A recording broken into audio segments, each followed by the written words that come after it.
साल 1999 एक Russian ophthalmologist doctor मुल्दासेव Tibet के सुनसान रास्तों पर एक ऐसी चीज़ की तलाश में निकल जाते हैं जो नक्शे पर तो है लेकिन समझ से बाहर है। मुल्दासेव कोई आम इंसान नहीं थे, वे आंखों के सर्जन थे, लेकिन उनकी नज़र कुछ ऐसा देख रही थी जो दुनिया ने इग्नोर कर दिया था।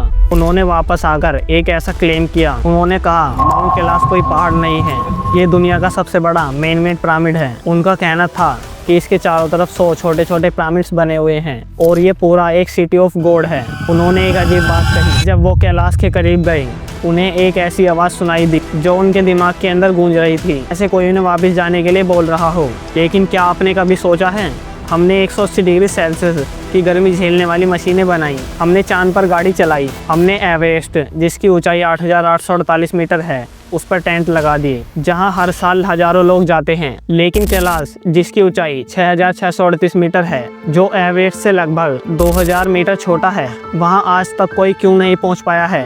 एक भी इंसान नहीं।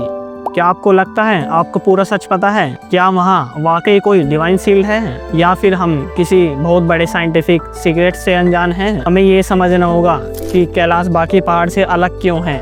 दोस्तों, कैलाश का जिक्र हजारों सालों से अलग अलग सिविलाइजेशन में मिलता आ रहा है। लगभग 3 से 5,000 साल पहले इसे ऋग्वेद और पुराणों में अर्थ का एक्सिस मुंडी कहा गया है। उन्होंने नोटिस किया कि ये पहाड़ बाकी हिमालय रेंज के बीच एक स्पेसिफिक ज्योमेट्री में खड़ा है। साल 1860 में ब्रिटिशर ने सीक्रेट एक्सप्लोरर्स भेजे थे जिन्हें पंडित्स कहा जाता था। इनमें से एक थे नैन सिंह रावत, जिन्होंने पहली बार इस एरिया की लैटिट्यूड और लॉन्गिट्यूड नापी थी। उन्होंने नोट किया कि यहाँ का टेरियन इतना हार्श है कि सर्वाइवल ही एक बड़ा चैलेंज है। लेकिन सिर्फ पहाड़ ही नहीं, इसके आसपास का पानी भी उतना ही हैरान कर देने वाला है। दोस्तों, कैलाश को एक पहाड़ कहना गलत होगा, ये पूरे एशिया का एक वाटर टावर है। हैरानी की बात यह है कि इस एक पहाड़ के चारों तरफ से 4 महान नदियां निकलती हैं, इंडस, सतलेज, ब्रह्मपुत्र और करनाली। ये नदियां हजारों किलोमीटर तक बहती हैं और ये नदियां इंडिया, पाकिस्तान, तिब्बत और बांग्लादेश की सिविलाइजेशन को जिंदा रखती हैं। अब यहाँ एक ऐसी चीज है जो साइंटिस्ट को सर खुजाने पर मजबूर कर देती है। कैलाश के नीचे 2 बड़ी झीलें हैं,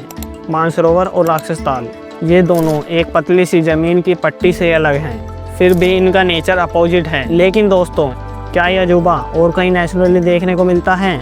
जवाब है हाँ, बिल्कुल मिलता है। द डेड सी और सी ऑफ गैली ये इसके सबसे परफेक्ट एग्जाम्पल हैं। सी ऑफ गैली एक फ्रेश वाटर लेक है, लेकिन उसके थोड़े ही दूर पर डेड सी है जिसका पानी इतना ज़्यादा नमकीन है कि वहाँ लाइफ सर्वाइव ही नहीं कर सकती। इनका सोर्स एक ही नदी है, जॉर्डन रिवर, लेकिन जियोलॉजिकल स्ट्रक्चर और इवेपोरेशन की वजह से इनका नेचर अलग हो जाता है। दोस्तों, आइए इस लेक को देखते हैं, लेक बल्कास, जो कि कजाकिस्तान में है। ये तो और भी ज़्यादा इंटरेस्टिंग है।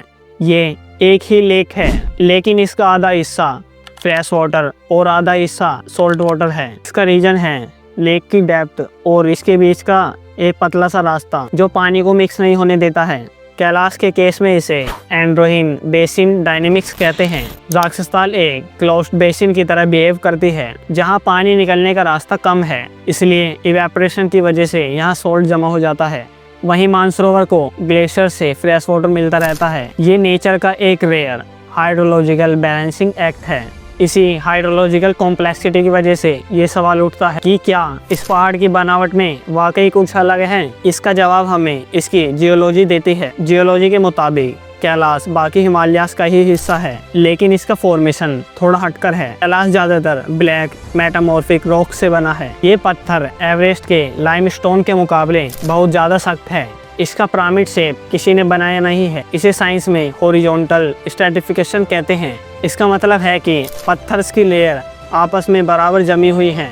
जब बर्फ और हवा इन लेयर्स पर काम करती हैं तो ये पहाड़ को हर साइड से बराबर खींचती है, जिसकी वजह से ये पहाड़ दूर से एक परफेक्ट पिरामिड दिखता है। लेकिन दोस्तों, ये जियोलॉजिकल और हाइड्रोलॉजिकल यूनिकनेस ही एक बड़ी रुकावट बन गई, क्योंकि इस जगह की लोकेशन और कॉम्प्लेक्सिटी की वजह से यहाँ पॉलिटिक्स शुरू हो गई। जब किसी जगह पर साइंस और रिसर्च को रोका जाता है तभी रूमर्स को जगह मिलती है। 1950 में चाइना ने तिब्बत पर कंट्रोल किया और कैलाश को एक रेस्ट्रिक्टेड बॉर्डर जोन बना दिया। साल 2001 में चाइना ने इस पर हमेशा के लिए बैन लगा दिया। इस बैन की वजह से आज तक किसी इंडिपेंडेंट साइंटिस्ट ने पीक के ऊपर जाकर रॉक सैंपल कलेक्ट नहीं किए। हम सिर्फ दूर से दूरबीन और सैटेलाइट इमेजेस पर डिपेंड हैं और इसी डाटा गैप की वजह से लोगों ने सैटेलाइट इमेज को अपने हिसाब से इंटरप्ट करना शुरू कर दिया। पर क्या सैटेलाइट इमेज पूरा सच बताती है? दोस्तों आइए इसकी रियलिटी देखते हैं। लोग कहते हैं इतना परफेक्ट पिरामिड नेचर नहीं बना सकता, पर दोस्तों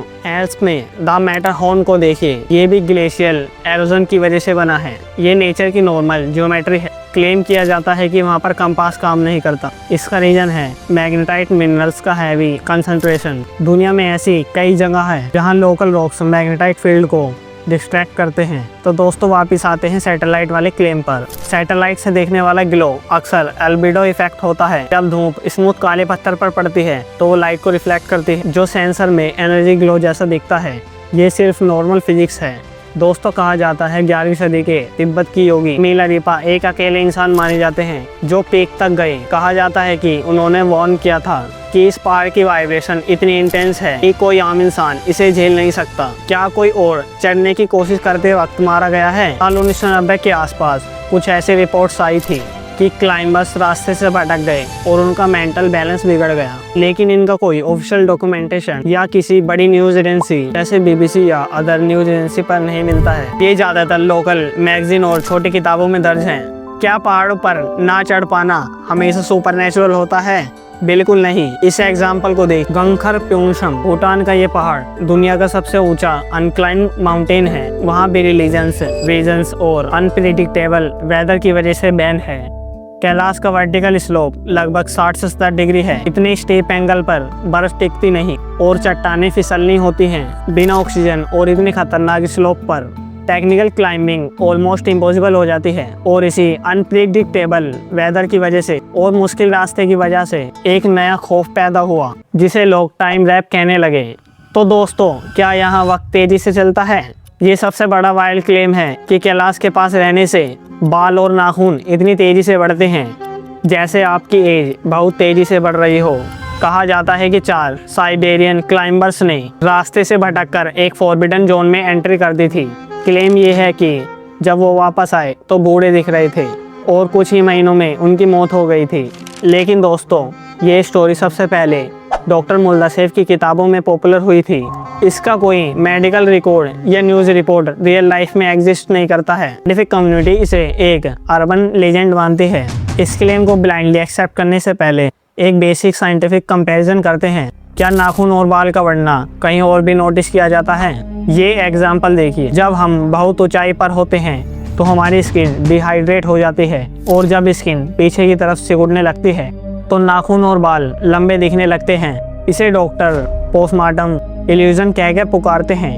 एंटार्क्टिका में रहने वाले रिसर्चर भी ऐसा फील करते हैं। वहाँ कोई जादू नहीं, सिर्फ ठंडी और सूखी हवा का असर है। लेकिन दोस्तों जब लोगों ने देखा कि यहाँ बायोलॉजी फेल हो रही है तो उनका ध्यान पहाड़ की मैनमेड शेप पर गया। रशियन आई सर्जन डॉक्टर मोल्दासेव ने क्लेम किया था कि ये कोई नेचुरल पहाड़ नहीं है बल्कि दुनिया का सबसे बड़ा मैनमेड पिरामिड है। उन्होंने अपनी book where do we come from में कहा कि इसका शेप इतना परफेक्ट है कि इसे किसी एडवांस सिविलाइजेशन ने बनाया हो। उन्होंने इसे इजिप्ट के गीजा पिरामिड से कनेक्ट किया। उनका पूरा क्लेम विजुअल ऑब्जर्वेशन पर था।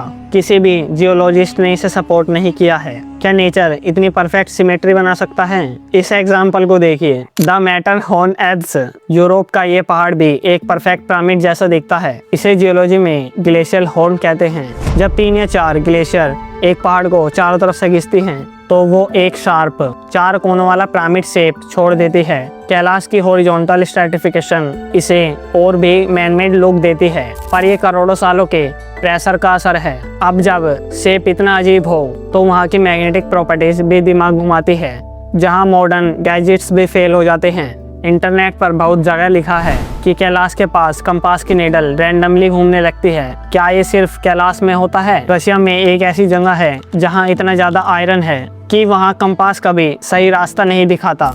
कैलाश का ब्लैक मेटामॉर्फिक रॉक मैग्नेटाइट से भरा हुआ है। जब इतने मिनरल्स रिच पत्थर से एक साथ होते हैं तो वो लोकल लेवल पर मैग्नेटिक फील्ड को बिगाड़ देती है। ये किसी सीक्रेट लैब का रिजल्ट नहीं है, बल्कि अर्थ की अपनी कंपोजिशन है। तो दोस्तों, माउंट कैलाश का सच क्या है? साइंस के हिसाब से ये एक पिरामिडल हॉर्न है जो करोड़ों सालों के इरोजन और टेक्टोनिक मूवमेंट से बना है। इसके कंपास डिस्टोरेशन का रीज़न इसके रॉक्स में छुपा मैग्नेटाइट है और नाखून का बढ़ना हाई एल्टीट्यूड और डिहाइड्रेशन का नतीजा है। तो पानी की कमी की वजह से हमें एक इल्यूजन देखने को मिलता है। लेकिन दोस्तों, साइंस अभी भी सब कुछ नहीं जानती। एक पत्थर का टुकड़ा भी टेस्ट नहीं किया है। जब तक हमारे पास एम्पेरिकल डाटा नहीं है तब तक हम 100% किसी भी साइड नहीं झुक सकते हैं। क्या आपको लगता है कि हमें साइंस के नाम पर कैलाश जैसे पवित्र स्थलों पर हमें रिसर्च करनी चाहिए, या फिर कुछ जगहों को उनके रहस्यों के साथ ही छोड़ देना चाहिए? अगर आपको ये वीडियो इन्फॉर्मेटिव लगा तो इसे अपने दोस्तों के साथ शेयर करें। तो हमारे चैनल को सब्सक्राइब करना ना भूलें। तो दोस्तों, मिलते हैं नेक्स्ट वीडियो में।